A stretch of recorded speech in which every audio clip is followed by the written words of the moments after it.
يعني انا شايفه كان سيزون سهل، يعني سيزون يعني مش عارف ما هيقولوا مغرور دلوقتي. طيب لا بص، على فكره انا بنقل ليك ما قيل، يعني انا ده مش رايي الشخصي، انا بقول اللي قيل على الصحف الفتره الاخيره ان محمد رمضان تراجع عن طرح جواب اعتقال عشان احمد حلمي. لا ده كلام غير حقيقي تماما.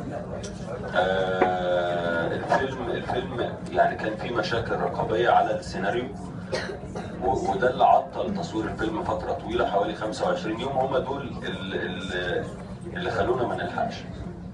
حتى الان احنا فاضل لنا متبقي 8 ايام تصوير في الفيلم، احنا صورنا في بيروت، فاضل 8 ايام تصوير في مصر والفيلم ينزل. انما هو كنا نتمنى طبعا نزول في العيد، ولكن الحمد لله.